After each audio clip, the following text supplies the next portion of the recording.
The courtroom went silent when her name was called. She hadn't set foot in a courtroom in 30 years. When the bailiff called her name, every head turned, but not toward her. They were looking at him. And Judith Keene knew why. The air conditioning hummed loud. The wooden benches creaked under shifting weight.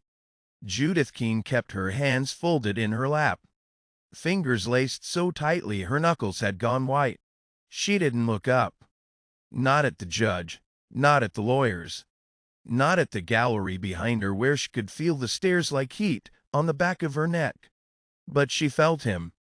Across the aisle, 3 rows forward, sitting perfectly still in a charcoal suit that probably cost more than her car. The last time she'd seen Daniel Frost, he'd been wearing a faded denim jacket and paint-stained jeans. His hair had been longer then, his face softer. That was 32 years ago. "Miss Keene?" The judge's voice cut through the quiet.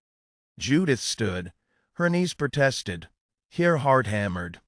And for the first time since she'd walked into this room, she let herself look at him. He was already looking back. That was the moment everything quietly began to unravel. This is a golden heart story for anyone who's ever believed some doors, once closed, stay closed forever. Before we continue, tell me in the comments, do you think you can ever truly forgive someone who left without saying goodbye? Judith Keene was 63 and had stopped apologizing for taking up space. She lived alone in a brick townhouse on the north side of Philadelphia. She'd drank her coffee black. She listened to NPR while folding laundry. She had a daughter in Portland who called every Sunday and a grandson she FaceTimed with on Wednesdays. Her life was small, predictable, and entirely hers. But some mornings, when the light came through the kitchen window at just the right angle, she would pause mid-pour, mid-breath and feel the weight of something she'd buried decades ago trying to surface. She never let it. She had learned a long time ago that survival meant keeping certain things locked down, sealed, forgotten. Except you can't forget what shaped you. And Daniel Frost had shaped her in ways she still didn't have words for. Daniel Frost was 65 and had spent the last 40 years building an empire. Frost and Hewitt Architects, offices in New York, Chicago, San Francisco, buildings with his name etched into steel and glass across 3 continents. He'd been married twice, divorced twice, no children. He lived in a penthouse overlooking Rittenhouse Square. He had a chef, a housekeeper, an assistant who managed his calendar down to the minute. But at night, when the city lights blurred into abstraction and the silence grew loud, he would pour himself to fingers of bourbon and think about the only woman he'd ever loved. The one he'd walked away from. The one whose name he still couldn't say out loud without something in his chest tightening. He told himself he'd moved on.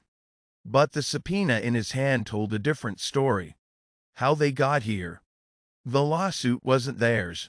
It belonged to the estate of Margaret Winters, Daniel's former mentor, Judith's late employer, and the woman who had, in her final act of spite or mercy, left behind a will so tangled it required a courtroom to unravel. Judith had been Margaret's personal assistant for 11 years. She'd managed her schedule, her correspondence, her life. Daniel had been Margaret's star protege, the architect she'd championed, funded, and eventually resented when he outgrew her. Neither of them had spoken to Margaret in over a decade. Neither of them had spoken to each other in 32 years. And yet here they were, summoned, together, by a dead woman who apparently wasn't done with them yet. Judith sat in the back of the courtroom, her purse clutched in her lap like a shield. Daniel sat near the front, his lawyer beside him, his jaw set in that same stubborn line she remembered. The judge read through procedural language. The estate lawyer shuffled papers. And then, the court recognizes that both Miss Keene and Mr. Frost are named as co-executors of a secondary trust established by Miss Winters in 2019. This trust contains specific instructions that require joint administration. Judith's stomach dropped. Daniel's head turned slightly. Not enough to look at her. Just enough to show he'd heard it too. You'll need to meet, review the documents, make decisions together. The lawyer's voice was flat, administrative. But the word together landed like a stone in still water. Outside the courthouse, the October air was sharp and clean. Judith stood on the steps, digging through her purse for her phone. Her car keys, anything to keep her hands busy. Judith. His voice. Deeper now. Rougher. But unmistakable. She didn't turn around. We should talk. No, she said quietly. We shouldn't. Margaret left us no choice. Margaret's dead. She doesn't get to make choices for me anymore. She started down the steps. Judith. Don't. She stopped, turned, met his eyes for the second time that day. Up close, she could see the lines around his mouth, the gray threading through his temples. The way time had carved him into someone older, sharper, more tired. But his eyes were the same. Storm gray, and flinching. I didn't ask for this either, he said. Then hire someone, delegate. You're good at that. His jaw tightened. She didn't wait for his response. She walked away. But she could feel him watching. And something inside her, something she thought she'd killed a long time ago, stirred. The letter arrived 3 days later. Hand-delivered, cream-colored envelope. Margaret's estate, seal embossed in hunter green. Inside. If you're reading this, you've both been stubborn enough to ignore the obvious. Good, I raised you well. The trust contains one property, the cabin in Stone Harbor. You both know which one. You have 60 days to decide what to do with it. Together, in person. Don't test me. I had clauses built in. Judith read it twice. Then she crumpled it in her fist and swore for the first time in 6 months. The cabin. Of course it was the cabin. Margaret had bought it in 1991. A small weather day A-frame on the southern edge of the Jersey Shore. She'd used it for exactly 3 weekends before deciding it was too quiet and leaving it to rot. But Judith had gone there. Once. With Daniel. In the summer of 1993. It was the last time they'd been happy. The phone rang at 9:47 p.m. She knew who it was before she answered. I'm not going, she said. Neither am I. Silence. Then Daniel's voice, quieter. She knew what she was doing. She always did. So what do we do? Judith closed her eyes. We go. We settle it. We never speak again. Fine. Fine. She hung up. But her hand was shaking. They met at the cabin on a Saturday morning. Judith arrived first. She parked her Toyota beside the gravel driveway and stared at the structure through the windshield. It looked smaller than she remembered. The paint was peeling. The porch sagged slightly on the left side. Vines had claimed the lattice beneath the deck. But it was still standing. She got out. The air smelled like salt and wet wood. A black Mercedes pulled in 5 minutes later. Daniel stepped out, dressed in jeans and a sweater. Casual. Almost unrecognizable. You're early, he said. You're late. He almost smiled. Almost. Inside, the cabin was cold and stale. Dust covered every surface. The furniture was draped in sheets. The kitchen smelled faintly of mildew. Judith stood in the center of the room and felt the past pressing in from all sides. There's a letter, Daniel said. He held up another envelope, on the desk, addressed to both of us. She took it. Her hands were steadier now. She opened it. By now you've realized I've trapped you. Poetic, isn't it? You both spent 30 years running from what happened here. I'm giving you 60 days to stop. The cabin is yours jointly. You can sell it. Keep it, burn it down for all I care. But you have to decide together. And Judith, there's something Daniel never told you. Something I made him promise to keep quiet. Ask him why he really left. And Judith's breath caught. She looked up. Daniel had gone pale. What is she talking about? Judith's voice was barely a whisper. He didn't answer. Daniel, what did you promise her? He turned away, ran a hand through his hair, exhaled slowly. I didn't leave because I didn't love you. The words hit her like cold water. Then why? Because she told me if I stayed, she'd destroy your career. Silence. What?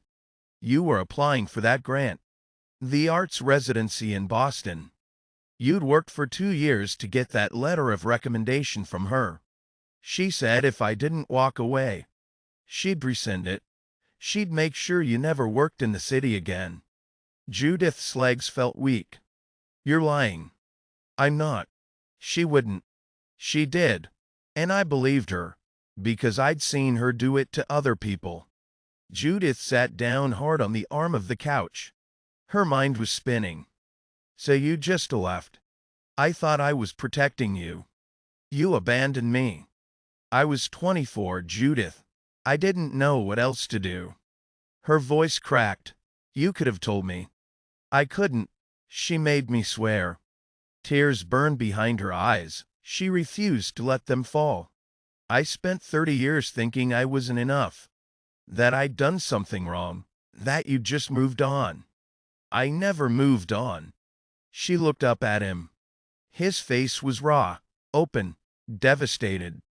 I built a life, he said quietly, but I never moved on. The silence between them wasn't empty. It was full of everything they'd never said. And for the first time in 3 decades, the door they'd both locked began to crack open.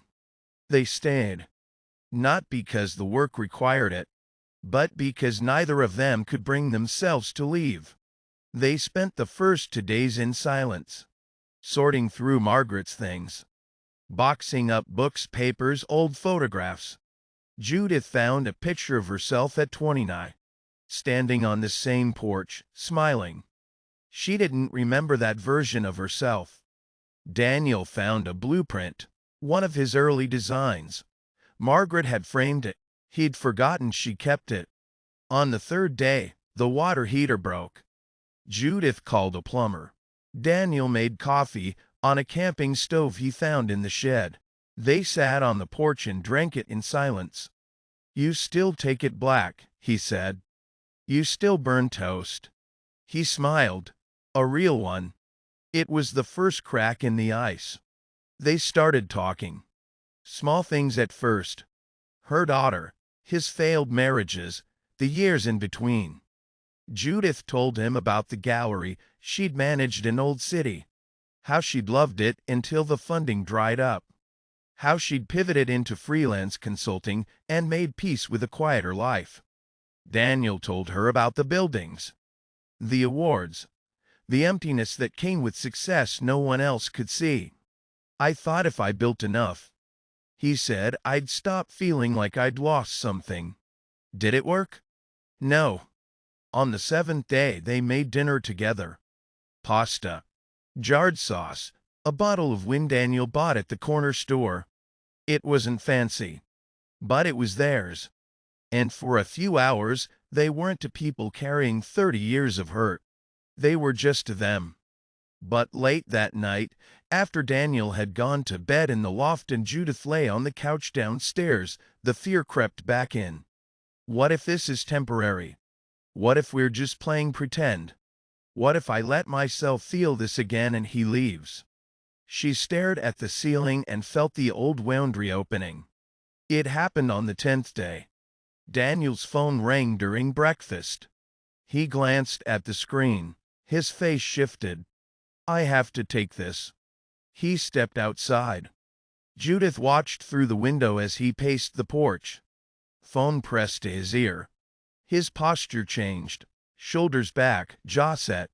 He was that Daniel again. The one she didn't know. When he came back inside, his expression was carefully neutral. I have to go back to the city. There's a pitch meeting. I can't miss it. When? This afternoon. Her stomach sank. We're not done here. I know. I'll come back. When? I don't know. A few days, maybe a week. Judith set her mug down slowly. You're doing it again. Doing what? Leaving. It's work, Judith. I have responsibilities. And I don't? His eyes flashed. That's not what I said. But it's what you meant. You're twisting this. No, I'm saying it. Her voice was shaking now. You're choosing the same thing you chose 30 years ago. That's not fair. Isn't it? He stared at her. I'm not 24 anymore. And you're not some damsel I have to protect. I have a life, Judith. A career.